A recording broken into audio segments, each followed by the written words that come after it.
So thanks so much for inviting us here. And what we have brought today is that we have prepared a written piece to read to you that is actually just a collection of thoughts. And these are all thoughts that emerged from us watching a performance by an Italian artist called Chiara Bugatti. And at the time we heard Chiara and us, Nicolas and I, we were all of us fellows at the Academy Schloss Solitude in Stuttgart. And this is where we witnessed this performance. Recording stopped. And the performance is recording in progress. You'll understand a bit more about the performance as we go through with the written piece. Recording stopped. It's, is everything okay with the recording? I don't know what's recording in progress. Okay. I don't know who's controlling that. Sorry. No, it's okay. And yeah. Anyway, so but the thing is that these are all thoughts, ponderings, reflections around the topic of models, and even more, it's almost about the possibility of finding a model, not making a model, but finding it outside in the world, and which is what somehow happened to us witnessing this performance. And so, yeah, I'll share the text.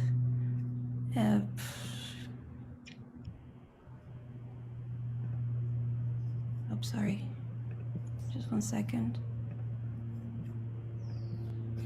Yeah. So I'm gonna share the text so everyone can follow along because of accents, and so no one gets lost in the way we pronounce words.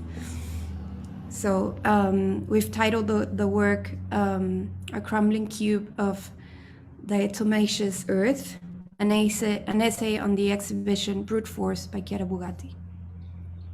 And yet, it has always happened that certain things, a stone wall, a seashell, a leaf, a teapot, present themselves to him as if asking him for minute and prolonged attention.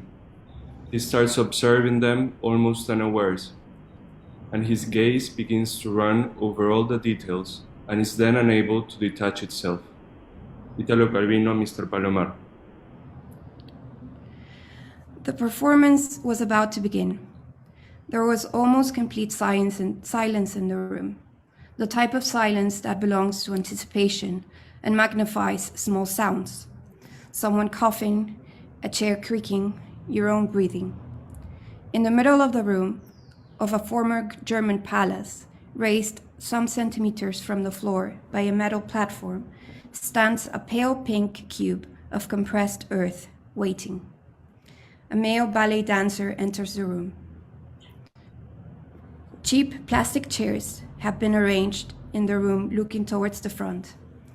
People sitting in the front have to turn on their chairs to get a good look at the cube.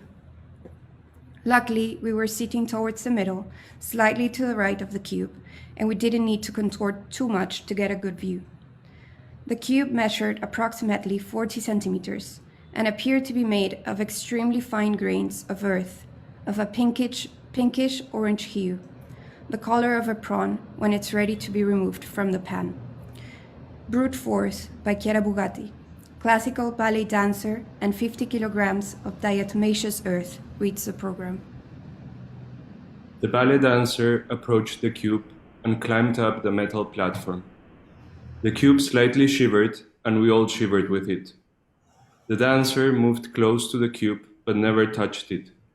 He started a routine of very precise, sharp movements. His movements were filled with energy, but still contained.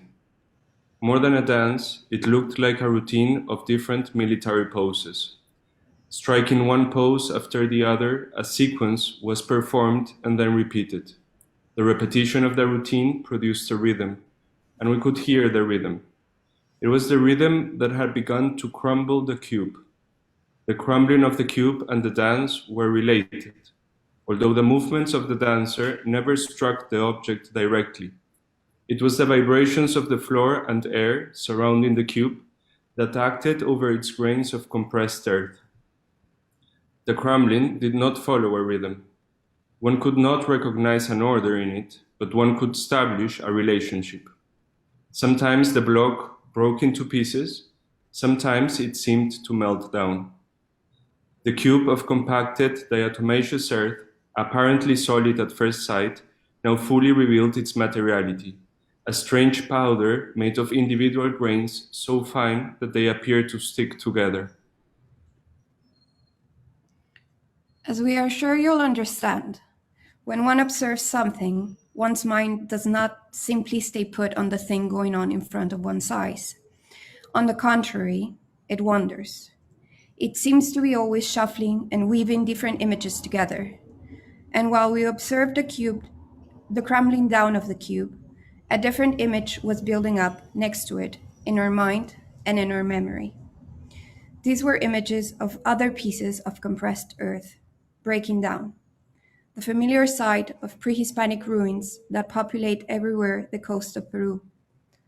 A landscape of huacas, gigantic pieces of compacted earth exposed to everyday ruinosity, be it through the air, the rain, or the earth shaking.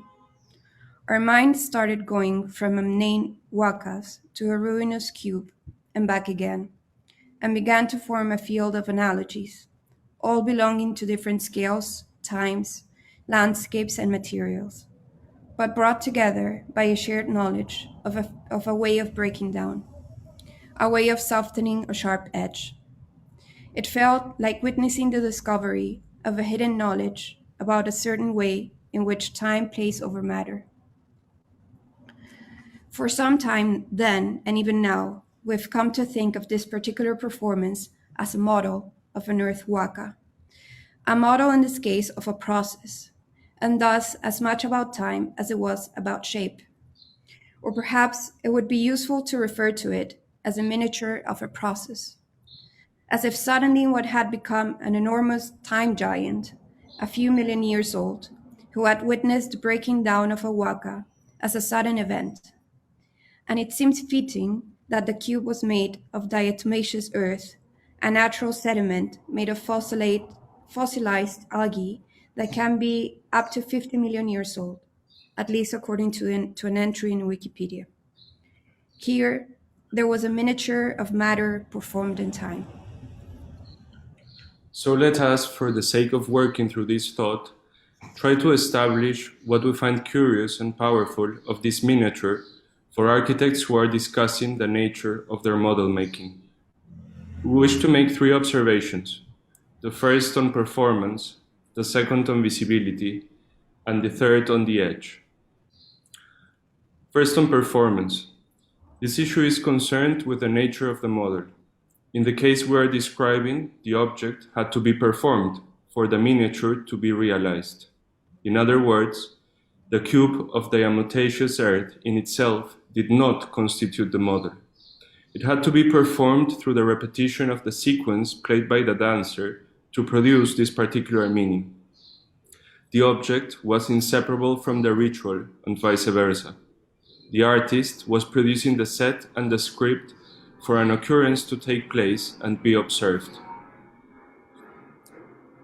I recently visited the exhibition of Thorn miniature rooms at the Art Institute in Chicago, a collection of 68 of the rooms commissioned by Narcissa Thorn to document interiors from the 13th century to the 1930s. As I stared at the miniature rooms behind the glass screen, I kept waiting for a trapped mouse to show up and act the space in time, to show me his ways around this collection of rooms to scale 1 to 12. What would he make of the whole arrangement? We find this impulse to act out the miniature in the typical model of architecture to be a recurring desire, to play it out. It is not surprising that many times clients ask for the working models for their kids to play with.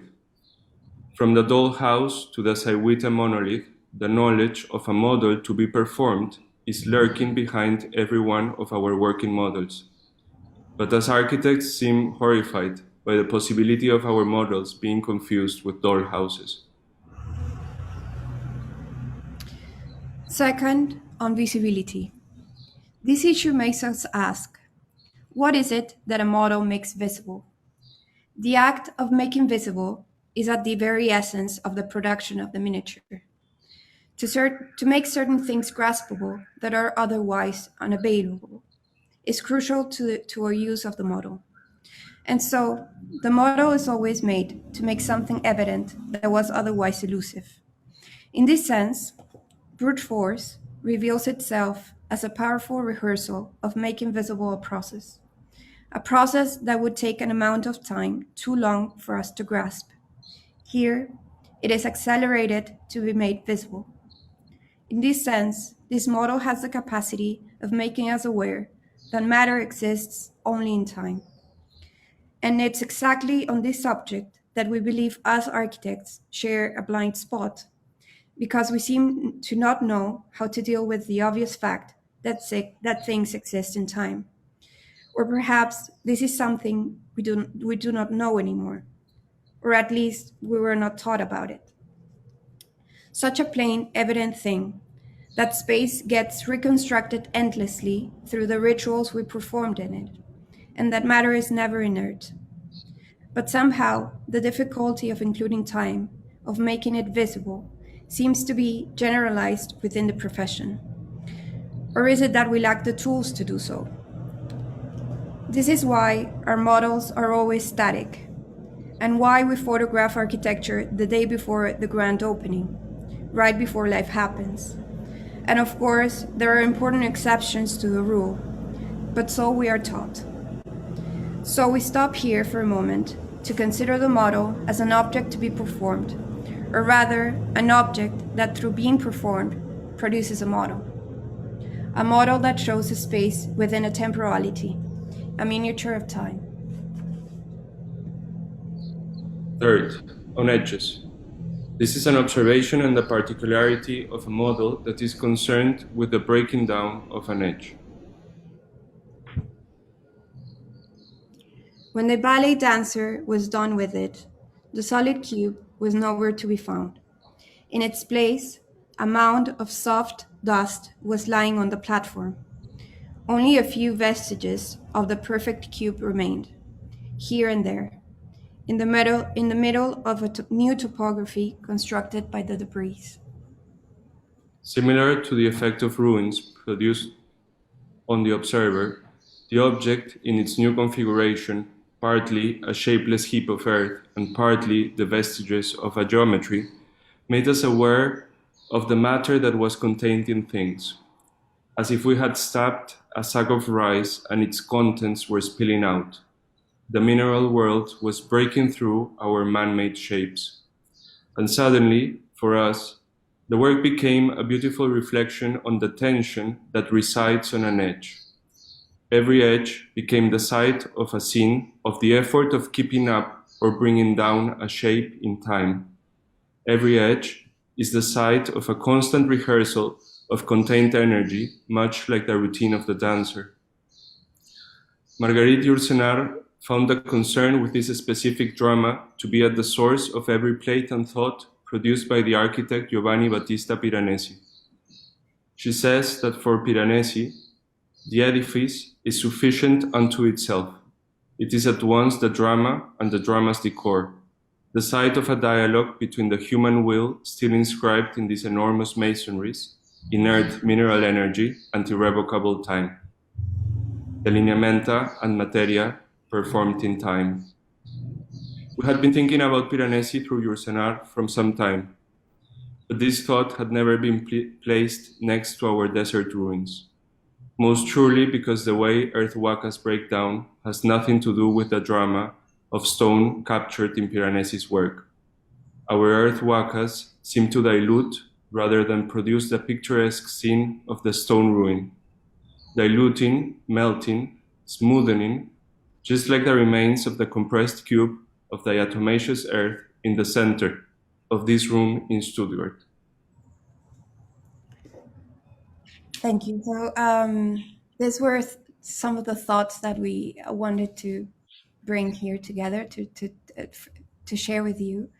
I just forgot to mention at the beginning that ever since we witnessed this performance by the artist Chiara Bugatti, we began a collaboration with her that's still ongoing. This is why it may seem a bit strange to bring someone else's work here to be shared through our gaze, but it's because we are in this continuous collaboration with her still to the day. Yeah. Not strange at all, Mariana. No, I think it's super interesting to reflect on some of the points that you have brought to the table, and thank you, Mariana and Nicolas. That last series of phrases about the Huacas reminded me of Melville, when Melville writes about Lima, and he writes about the white veil that covers the city and doesn't even, he says something along the lines of not even granting us the cheerful greenness of ruins, no? So he refers to Lima as this kind of place where things simply kind of dilute, no, into whiteness. I think that's an interesting, well, that's maybe just a side note, but I think the one of the main points here, and I think it's worth delving into, because it also relates to some of the things that Kiko and Gabriela were talking about, is what it mean. What does it mean actually to model time or processes that take so long? What does it mean to occupy temporal scale that is also not human? No, it goes much beyond the human, let's say, scale or gaze. No, that's just one of the many points that I think you brought up that I think are worth investigating or discussing. But I'm sure there are other questions or reactions. Thank you.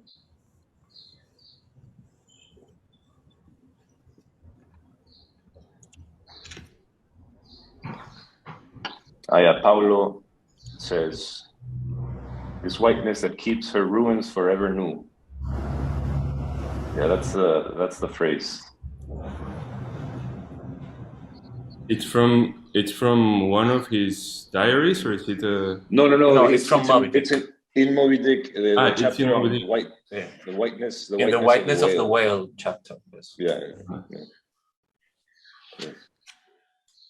No, I completely agree with you, Gary, when you were mentioning about some common interest with the work presented by Gabriela. I think I really I was really left thinking with almost a phrase that then we have repeated, no, about this making something visible that appears to be at the source of what we consider a model, and then the question of making visible something becomes the whole strategy of how to produce the model. What's in the end the artifact that allows that visibility to be comprehensible for us, to produce an image for us, which I think is I don't know, something that we constantly try to think about, and that was very evident in this work by Chiara and also her other pieces. No, and they are always these very fragile experiments, but that always have to be played in time. They're not always performances, but they are always sculptures in a way that are kind of condensing time to produce a visible image of it.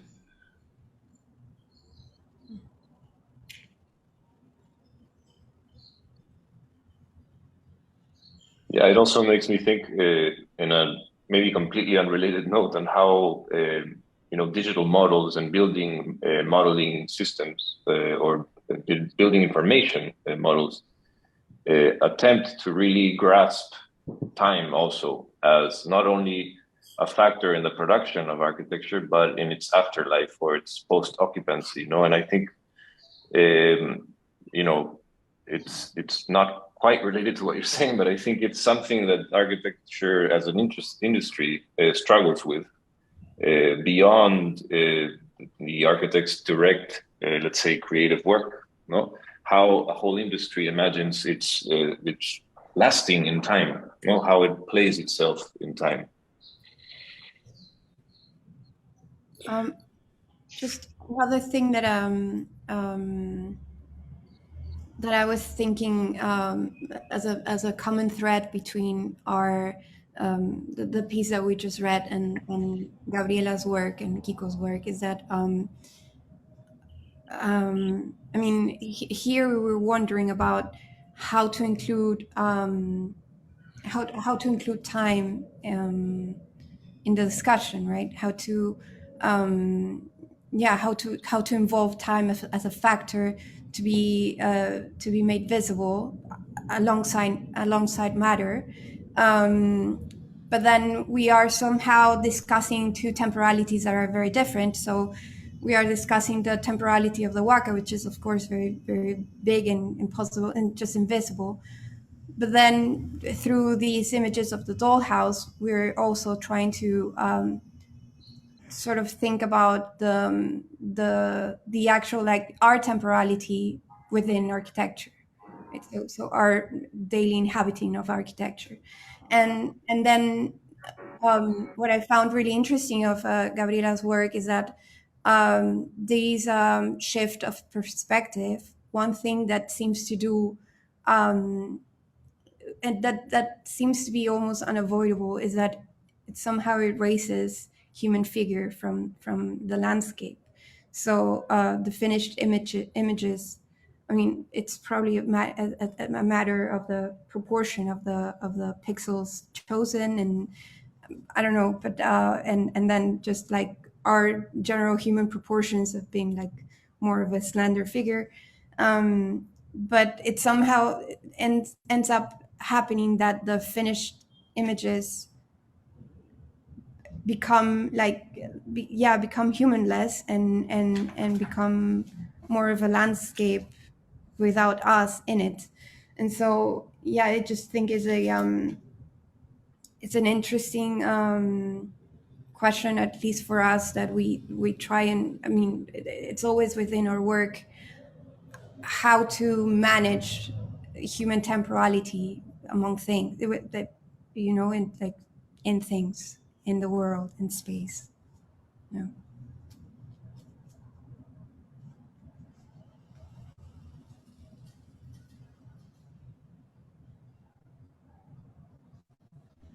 Would anyone like to comment, or does anyone have a question?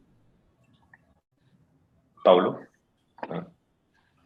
Yes, thank you for the presentation, Mariana and Nicolas. I think that many things are interesting in the not only in the presentation, but in the process you have made to make it, or how you have let yourselves be impacted, reflected, impressed, I don't know, but something exterior to you, and that makes me think on the idea of the model, especially in the late 21st century.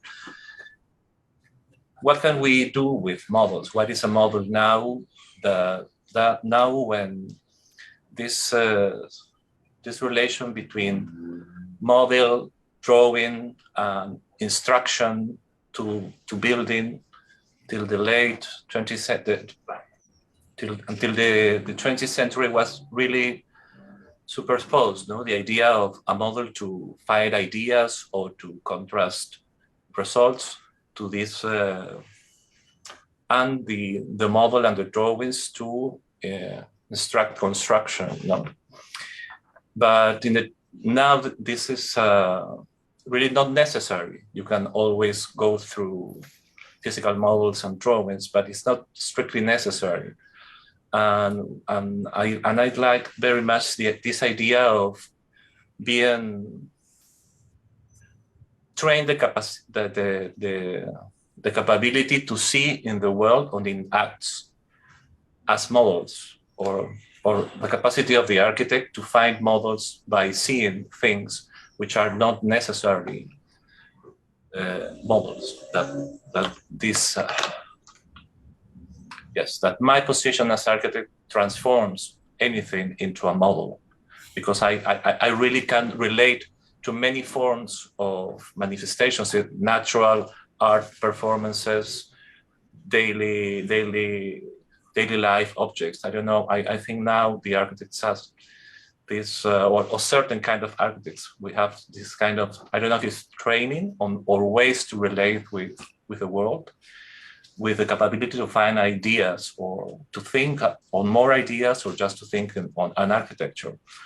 I was wondering if you can develop a little bit on this, because I'm not quite sure if it's a process of development of the practice of the architect, or it's maybe something more general or to the human being. And maybe we can imagine Alberti seeing someone to dance on, or looking at the stone, and he also could have an architectural idea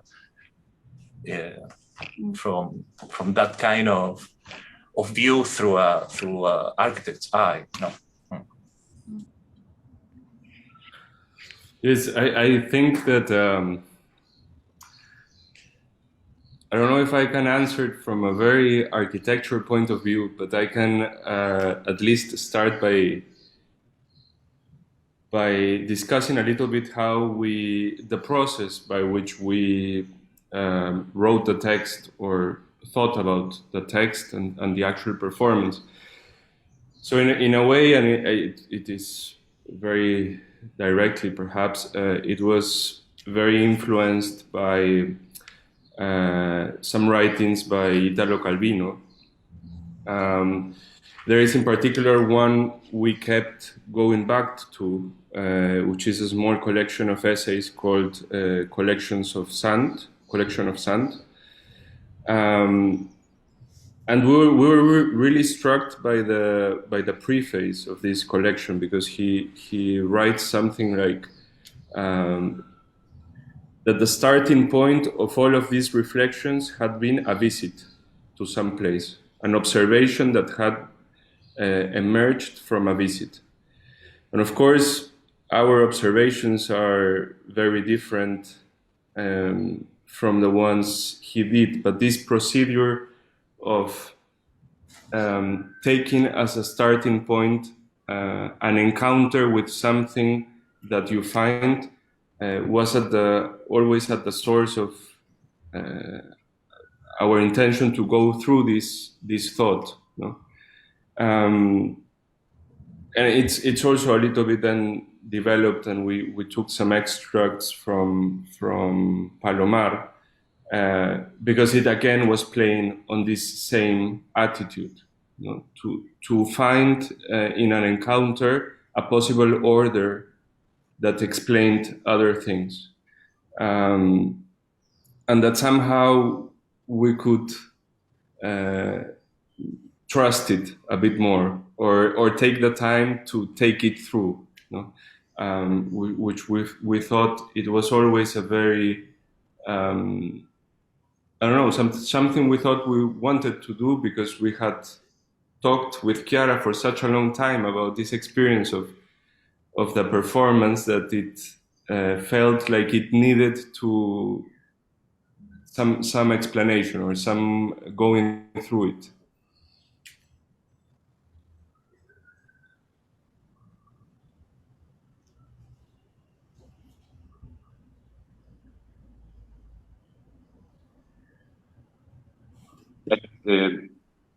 Yeah, it's also interesting to, I think,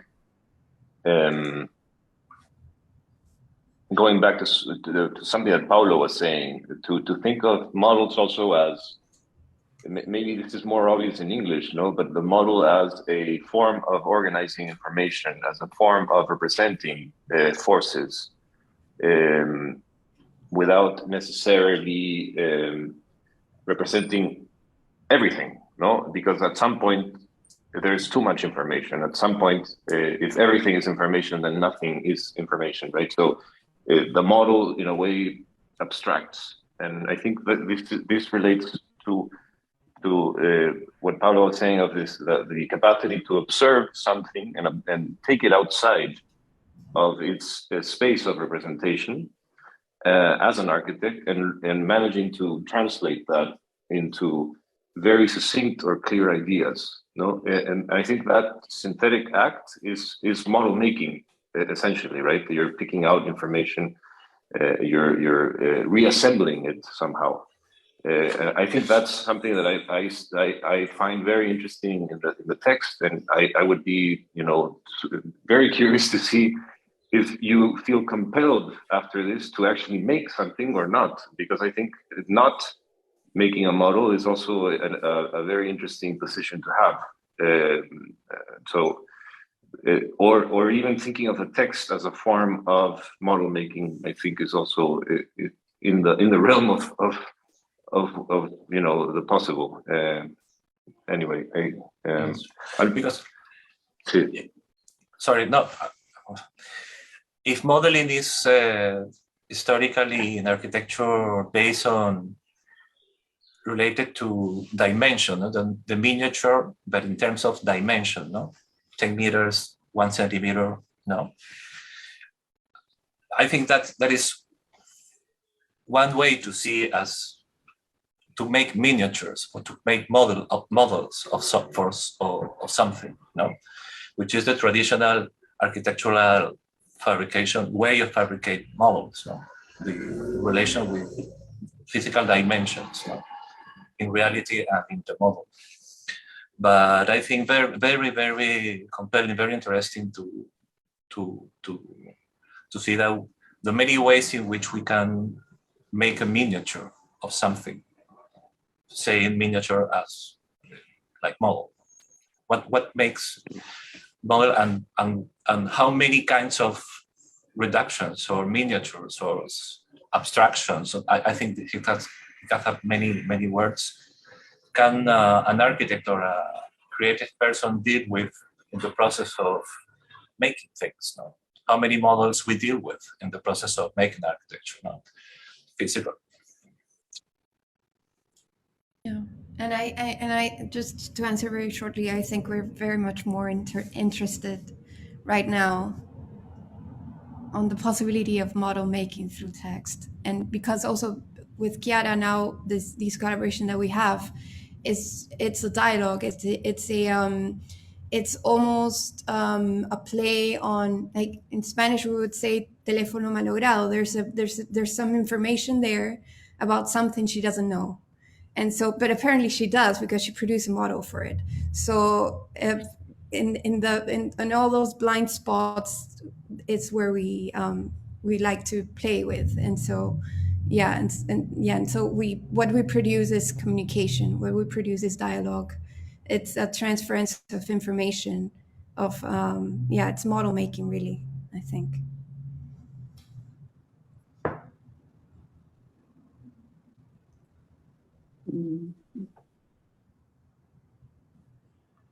A last, or maybe I don't know, idea or remark. I thought you touched on a lot of things that I'm also interested in. I thought was this idea of temporality and ruins, and at one point you mentioned the miniature of a process. I think that's quite interesting. I think perhaps also the difficulty is that we're kind of all stuck with this linear concept of time, right? Where ruins, we see them, I don't know, kind of as witnesses of the past imposing themselves on the present. And by conceiving architecture, I think, as Paulo and Gary said, it's kind of this synthetic way of taking it outside of reality. Like it's a thing of the mind and we're testing reality. And we're taking it outside of time in a way. It's a field of potentiality that we're testing with the model, right? And just in relation to your textual approach, I just remembered this very nice edition of a magazine that I think is the oldest Dutch-Flemish magazine that exists. And it was composed of 50 excerpts of stories, of novels, where a space was described by the writer. And then they invited 50 architects to make a drawing based on that space. And the exercise was quite interesting because every drawing tries to capture the temporality of the story. So it's not about making a project. You're not in this reflex as an architect to make a building, but it's about proposing a space where a scene in a novel happens. So it's just something I thought of because and it's super interesting as well because Nicolas and we both consider in our practice storytelling much more useful than academic writing because it allows temporality in a way that other types of writing don't. So, yeah. Yeah, exactly. You are able to stretch it or condense it the way you see fit. Yeah.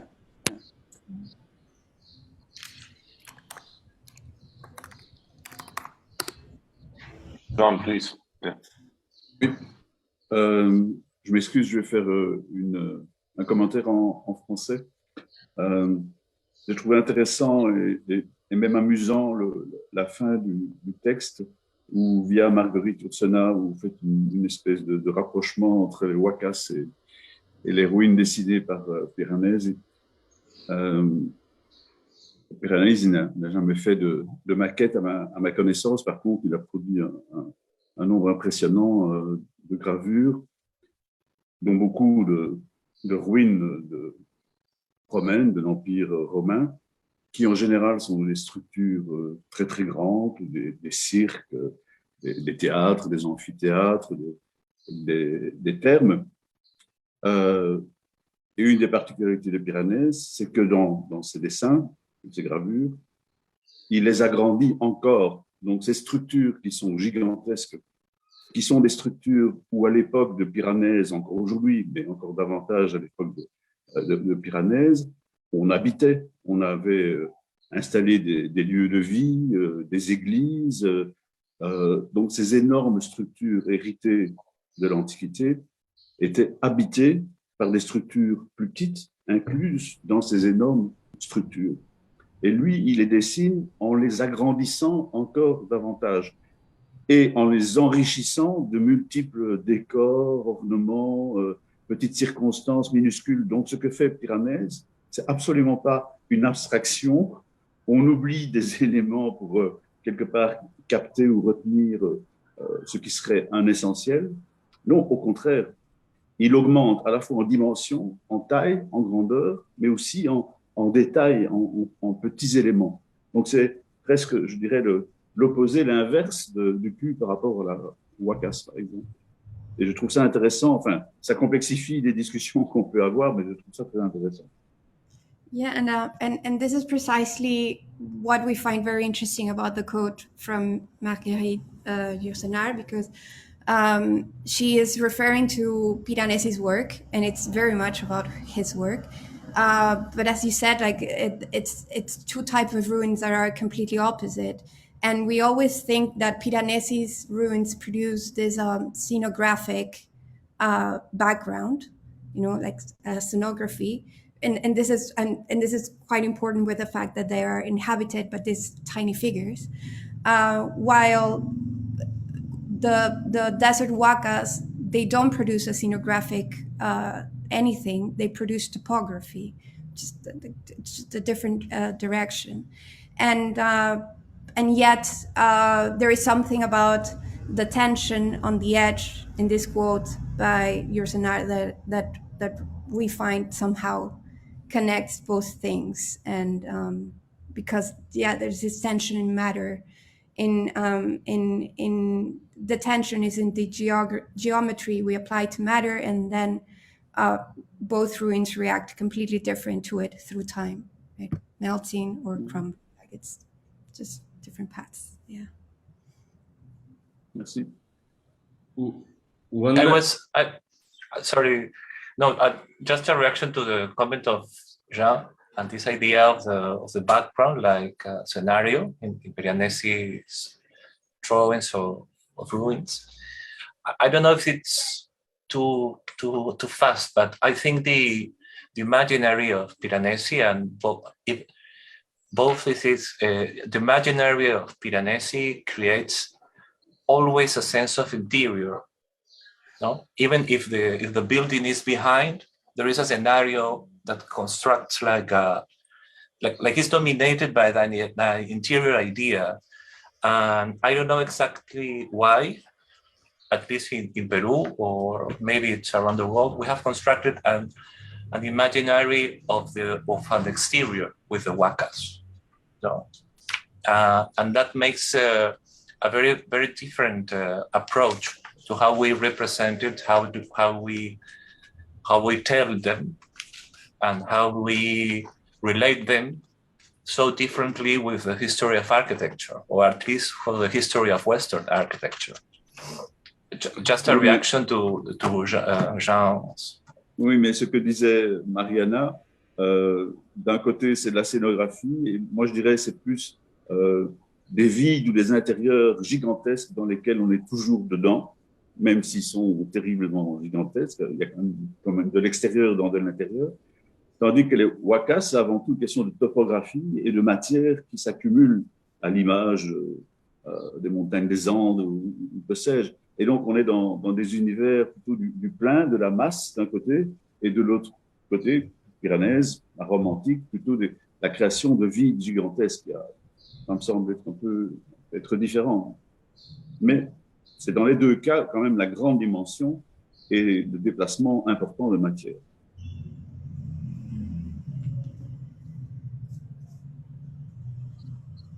I just was thinking also about on this that I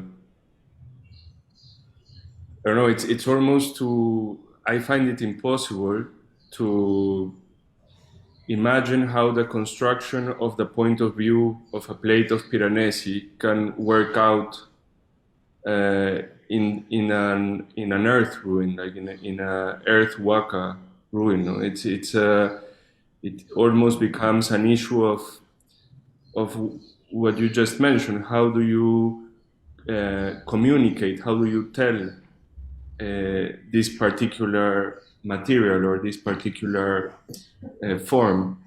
And the construction of the point of view that is required to be able to tell this object in particular. And one last thing, perhaps coming back to a few of the comments before about the process or this idea of the encounter of the model, which I find very appealing, both in meeting Chiara's work, and that we also find perhaps in some history of also relating to the Grand Tour and the way plates